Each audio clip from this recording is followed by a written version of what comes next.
frappes sur des distilleries russes? Pourquoi les Ukrainiens privent-ils l'ennemi d'alcool? Si vous ajoutez de l'eau à cet alcool, attaque pour désenivrer les envahisseurs ou l'objectif est-il tout à fait différent? Sienne, un moyen de guerre radioélectronique dont est équipé l'avion Tu-22M3. Cibles militaires en matière d'alcool, combien y en a-t-il potentiellement? Cela peut être très important et très visible. Et comment cela affectera la ligne de front? Les faits de la semaine ont analysé cette dépendance inflammatoire. Et ils volent toujours maintenant. Ça vole, ça vole. Maintenant, ils volent. Flammes vives et fumées épaisses. Voilà à quel point il faisait chaud dans la région de Voronej en début de semaine. Et il ne s'agit pas d'un simple dépôt pétrolier en feu. À en juger par cette carte, les drones sont arrivés dans le village de Krasnoï, où se trouve l'une des plus grandes distilleries de Russie. On peut le voir de la fenêtre, c'est une blague. Et encore un à des centaines de kilomètres de lui. Et ce n'est pas la première fois. La semaine dernière, des drones ont visité l'une de ces distilleries, ainsi que des entreprises similaires dans les régions de Toula et de Tambov.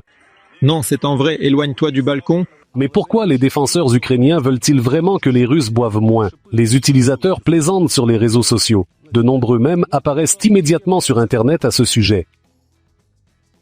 Et des deepfakes comme celui-ci. Vous pouvez bombarder nos dépôts pétroliers, mais si au moins une distillerie de plus est endommagée, vous êtes... Il n'est pas surprenant que pour les Russes, la vodka ne soit pas seulement une boisson, mais la quintessence même de l'âme russe. Et maintenant, il faut grignoter.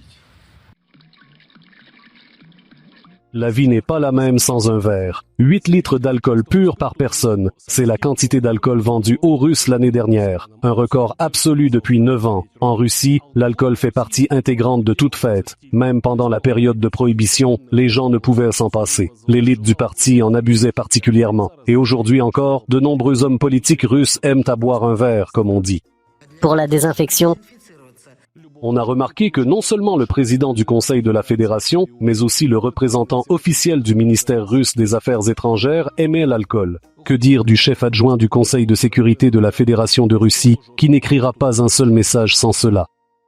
On comprend donc pourquoi de telles frappes sont extrêmement déroutantes pour les Russes. Mais quel est le but principal?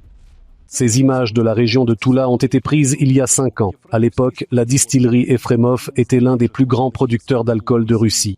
Nous produisons 9200 litres d'alcool par jour.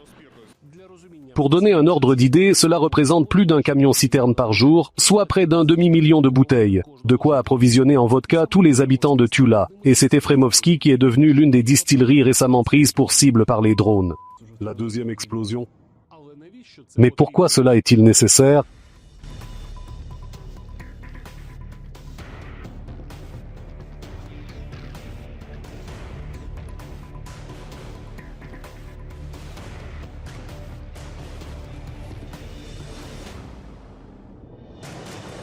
L'éthanol est un liquide transparent et inflammable avec une odeur et un goût caractéristiques. Et c'est aussi l'un des principaux alcools produits dans cette usine. L'éthanol est utilisé en médecine, dans l'industrie des peintures et vernis, et pas seulement. Si vous ajoutez de l'eau à cet alcool, il se transforme en un poutinka. Mais il est peu probable que les forces de défense ukrainiennes sauvent les Russes de leur dépendance à l'alcool. Ces frappes ont un objectif différent, plus stratégique.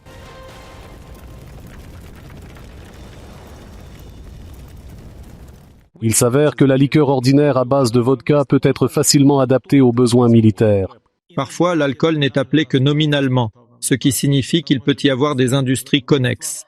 Souvent, ces industries connexes sont déguisées en alcool. Il est tout à fait possible de faire des mélanges même sur du matériel civil.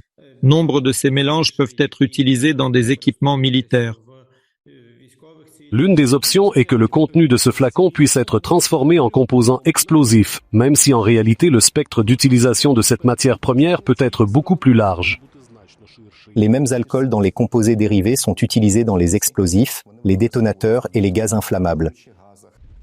Mais le plus intéressant est que l'alcool entre également dans la composition du carburant des fusées et de l'aviation, et que les avions en consomment beaucoup.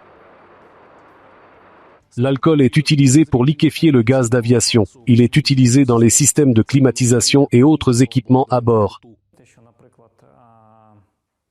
Sien, un moyen de guerre radioélectronique dont est équipé l'avion Tu-22M3, implique l'utilisation d'un mélange d'alcool pour refroidir certains équipements. Autrement dit, environ 40 litres d'alcool sont utilisés pour refroidir l'équipement lui-même. Le système de l'avion lui-même contient un certain mélange d'alcool. C'est-à-dire qu'il est ajouté à un grand nombre de produits. Mais cela signifie-t-il que les avions et les missiles ennemis voleront moins? Les attaques contre des entreprises aussi spécifiques que les distilleries visent à perturber la logique et la logistique même de la production militaire dans la Fédération de Russie. Lorsqu'il y a une pénurie de composants et donc une pénurie de liquide, une pénurie de carburant d'aviation, les difficultés commencent. Et bien sûr, cette situation peut influencer les dispositions sur le front. Moins de décollage d'avions, moins de bombes et de missiles guidés, ce qui signifie moins de bombardements et plus de possibilités pour les forces armées ukrainiennes pour des manœuvres. S'il s'agit d'attaques ciblées contre des entreprises disposant de technologies spécialisées, cela peut être très important et très visible.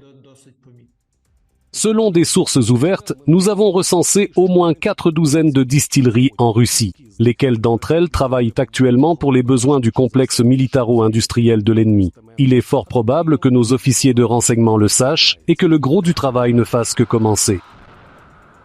Les Russes vivront-ils sans alcool? Improbable. Ces coups sensibles l'obligeront à se faire expulser davantage par les anciennes méthodes à l'ancienne à l'aide d'alambics de contrebande. Mais il est également peu probable que la production militaire russe soit épargnée par la pénurie d'alcool. Les alcools techniques et tous les autres éthanols ne peuvent pas être éliminés dans des conditions artisanales à domicile, comme c'était le cas autrefois. La contrefaçon peut être juste pour se rassurer, car il y a vraiment de quoi s'inquiéter pour les Russes. Sergei Veindin, fête de la semaine, ICTV.